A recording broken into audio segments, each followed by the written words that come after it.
G'day, I'm Tim and welcome to Oak Tree Homestead, and today I wanted to show you how I make my dehydrated apple chips.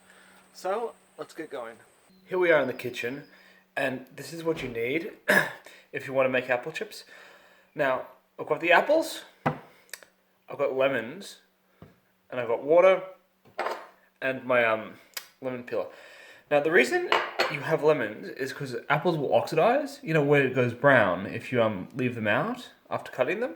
So what you're going to do is you're going to take a bowl of water, cut a lemon, juice it, put the juice in here, and then as you're cutting the apples, you're going to dunk them in the water, and then you're going to put them onto your dehydrating sheet.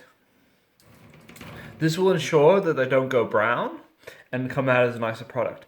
So I'm going to cut this lemon and extract the juice, and then we're going to start cutting up these apples.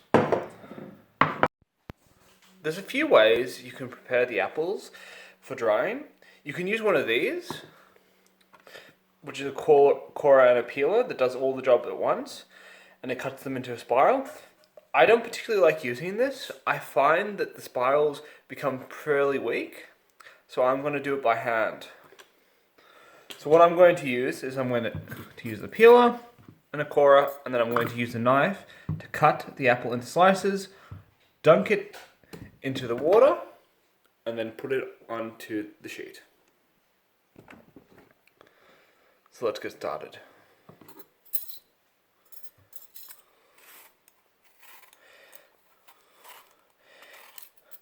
This all depends on really what you want to do.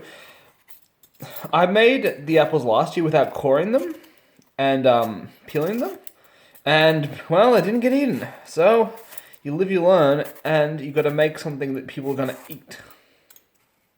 So this year, I'm going to take the extra effort to make sure the apples are nicely prepared so that everyone will eat these yummy, yummy dehydrated apple chips.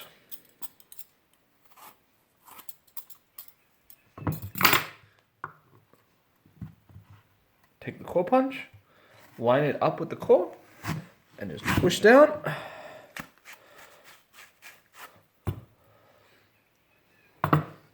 So there we have a ready apple for cutting. Don't worry too much if you don't get it perfect.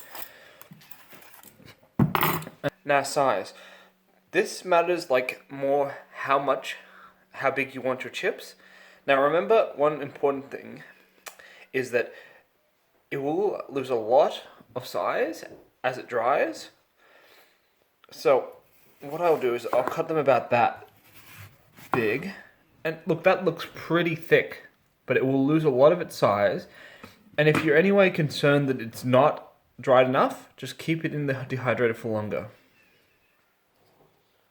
To the water.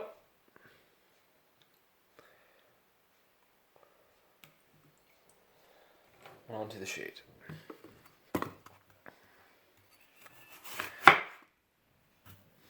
Once you decide on a size though, you want to try to keep to that size, because that way everything will dry uniformly as you're doing it.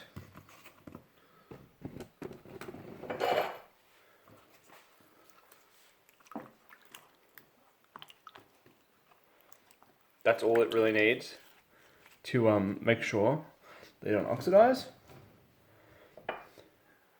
And they get put on the sheet like so. You want to leave a little bit of a gap in between it so the air can flow through, but that's it. So I'm going to start processing these, and then we'll come back when I put them in the dehydrator and we'll talk about time and temperature. I have most of the apples now cut. Unfortunately, I've cut the tip of my finger pretty badly, so I've got yarrow on it right now to stop the bleeding. But I think I'm finished cutting, so we're going to get these into the dehydrator with a bit of help, and then we'll turn it on. With a little bit of help, I've got all the apples into the dryer. We're going to turn it on, we're going to leave it set to 10 hours, and we're going to set the temperature to 55. There we go. And then that's it. Here we are. I ended up giving them another 10-hour session because these ones are a bit thick, but they're all done now. As you can see, nicely dehydrated. So what we're going to do is I'm going to get plastic Glad bag, and I'm just going to throw them all in there.